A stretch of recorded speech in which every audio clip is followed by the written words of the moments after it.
Hi, my name is John, and this is Business Update. In this week's episode, we'll be talking about the ongoing drama that is happening in the NBA with the Brooklyn Nets.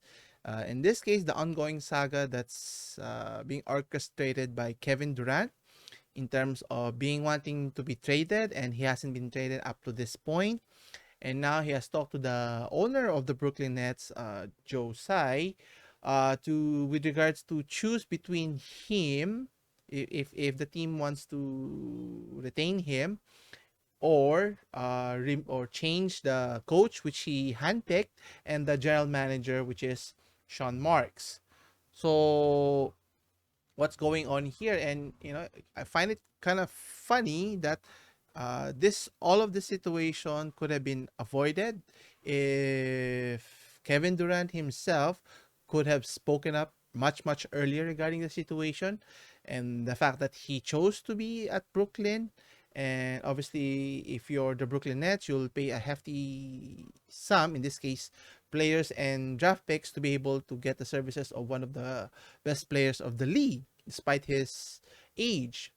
And obviously, the player, in this case Kevin Durant, comes with a lot of baggage, and partnering with Kyrie Irving is not ideal, but you have one of the best scorers in the game, which is fine and dandy.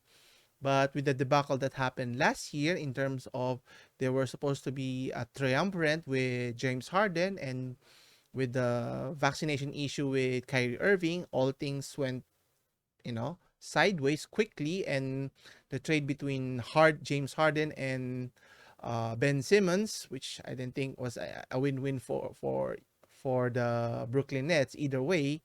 And then we arrived the off season, where they were swept in the first round by the Boston Celtics. Anyway, then the issue came regarding Kyrie Irving wanting a max contract for a measly, a paltry performance in terms of not being able to play because of a personal decision. But obviously, you're always judged in terms of your performance, despite you being paid, handsomely here. Now, foregoing those millions, well, it's your choice. But at the end of the day, being in a team game like basketball, you're expected to do your part. And obviously, that exacerbated the situation to the point that it plummeted their rankings in being in a play-in tournament here. Then come the playoffs, they were swept, they were ill-equipped, and then being swept, concluded their season prematurely. Anyway, when the off season started, then Kyrie Irving, being Kyrie Irving, wanted to get all the attention in the world, demanding to get a new contract. But why would you give him a contract? Because of his recent escapades, and based on past performance, which doesn't provide any confidence that he will do anything different or better based on his track record, which is kind of concerning if you're trying to recruit him. But the case here is the on and off again relationship of the fickle minded, which is Kevin Durant, wanting to be considered one of the greatest players, but yet doesn't seem want to take the responsibility to be considered one of the greatest players that comes along with the territory. And asking for a trade, which is fine and dandy, because you get to have that power if you're one of the greatest players of all time, or currently in the league. Obviously, the teams have to pay a hefty amount. Obviously, you want to help your current team find your destination, which is, I think he mentioned he wants to be traded either from to the Phoenix Suns and the Miami Heat, and the rest of the league. You have very limited options who can afford to pay a hefty amount, and obviously being traded to a team that you don't have to gut the entire roster, so that when you go to that team, you're still competitive. And you cross out Phoenix Suns because they've already re-signed DeAndre Ayton for a max contract, which is another whole issue. And you cannot trade for him because you cannot have two rookie max contracts on the same teams per se. So that's another complicated issue. But anyway, so little did we know that obviously the I would say the trade requests have subsided, but Obviously, Kevin Durant pushing his agenda of being traded immediately as soon as possible before the season starts would be ideal, but that's not the case here. They're still waiting for offers that would, be beneficial for the Brooklyn Nets.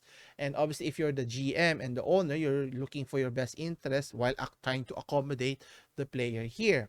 And here we are today, with all of those mentioned, that with the Kevin's Durant's trade demands now being reiterated with regards to being choosing the coach, which is Steve Nash, and Sean Marks, the general manager. Obviously, if you're the owner here or the governor, you'll side with your management, because obviously at the end of the day, the choosing players, empowerment is good and all, but there's still players at the end of the day. You need other players. You need your general manager to do their job by building the right roster to supplement your star players here. And you need also to hire the right coach that has to work with those players, which is what they try to do as much as they can to accommodate those players, in particular Kyrie Irving and even Kevin Durant. It's funny how they present themselves, Kyrie Irving and Kevin Durant, that thinking that it's their team, yes, but they're part of the team and not they're not the only part that's critical, because if you don't get a competent coach, a tremendous coach, then your team will go nowhere. No amount of skills in the game, meaning making adjustments, how to counter what the other opponent is doing to your team, is critical here, because as a player you only focus obviously on a single spectrum, which is trying to do your best, whether it be scoring, defending, or playmaking in this case. And as we can see in this article, it was mentioned that the Joe Tsai has voiced his support Monday in front of the office and coaching staff regards to Kevin Durant, telling him to choose between him and the team's general manager and coach here. Now, obviously, there's only so much you can tolerate with regards to how much you should accommodate a star player here. Now, I think at the end of the day, you have to have the right culture so that no matter what type of player comes in, actually take a look at the Toronto Raptors. I use that as a good example here.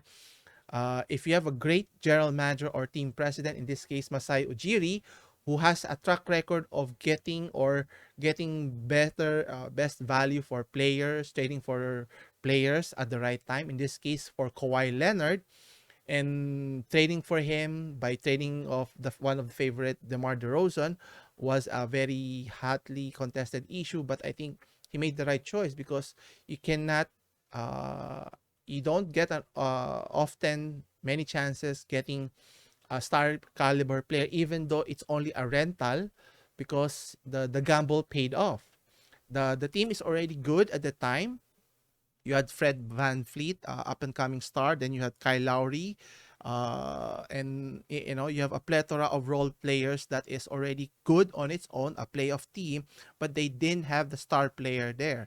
And once they got the Kawhi Leonard, they didn't even try to push playing Kawhi Leonard at maximum tilt during the regular season. They tried to save him, try to rest him, take care of him, make sure that he was prepared for the key part, which is the playoff push, which paid off tremendously, because in the home stretch in the playoffs, he played heavy minutes so that they had the best chance of winning. And obviously, luck also comes to the picture in winning the Game 7 match between Philadelphia 76ers and Toronto Raptors, and eventually won the championship versus the Golden State Warriors. So meaning there's a risk involved in getting the best player for for different draft picks and whatnot, but not at the extent that they would take control of your team, similar to what LeBron James is doing to the Los Angeles Lakers, right? Getting the best players is one thing, but meddling in the decision making of who to hire in terms of coaching staff, player personnel, and so forth, that's why you have coaches for that, general managers, and even team presidents to do that job as well. And for Brooklyn, it's the risk that they should have taken. But the question is, did they do the right thing in terms of, you know, holding off, not paying Kyrie Irving because of his penchant for being absent, not just during the pandemic or because of the vaccine, but even before that, he has shown a penchant for missing game for a variety of reasons, personal reasons that no normal person would do if you're doing a job that do this as on a professional capacity here. And as the discussion mentioned here, that if I were on management side here, I will stay the course here. Whatever Kevin Durant tries to portray in the public eye, at the end of the day, the best interest for the team is to find the best package here, whether it be before the season or during the season or before the trade deadline, which is next year around February here. And obviously, if Kevin Durant has to stay here because he's still signed for the next 4 years, and obviously it's a matter of supply and demand and a matter of needs for a team that's desperate enough, that's willing to shell out or pay more than what they're willing to do in these circumstances. But with this instance, it just goes to show that that I think the Nets are in desperate need of laying off or trading away Durant as early as possible, and move on with this failed experiment, so to speak. Because what's funny, at the start, at the end of the season, they were still favorites to win the championship. The odds were stacked against still with them, even if with the uncertainties of the trade for Kyrie Irving, wanting to leave, be traded, maybe traded to the Los Angeles Lakers, and then you have Kevin Durant, maybe traded off to the either Miami, Phoenix Suns, or even Boston Celtics. If I'm Boston Celtics, why would I risk it? I already have a proven team that can reach the finals with up and coming stars of Jason Tatum and Jalen Brown. Now, the only concern that may arise is if Jalen Brown is not committed to staying here long term, and based on the team's action, maybe they're in that same thought. Maybe they can sell off early before they lose Jalen Brown for nothing. And upgrading to a Kevin Durant is always a better choice. But in terms of the baggage that comes along with it, what's to say that Kevin Durant down the line changes his mind, doesn't like partnering with Jason Tatum here? Then that would disrupt the chemistry that they built up all these years just to have a chance here. And again, it's a risk in this case for the general manager or team president here, and it's a hit or miss here. But for me, I think for Boston, they should stand pat, and maybe the Miami Heat is a good option. They have good up and coming players. You have Tyler Hero is one, and you can trade off for salary for Duncan Robinson is another. Uh, I don't know if they could get for Adebayo as well, but they have limited options here. But unless they trade with one of the more uh, lottery teams, but I don't think Kevin Durant would be too glad to hear about it. And I think the accommodation of players, has its limits. Obviously, it has to be a working partnership with both players and the team as well here. But if it's not beneficial for either one of them, then they need to move on. And I think Kevin Durant has played his cards terribly, because in every situation that he has been in from the time he was at OKC, being demanding to be traded to leaving, going to Golden State, which obviously was the right one to be able to win a championship.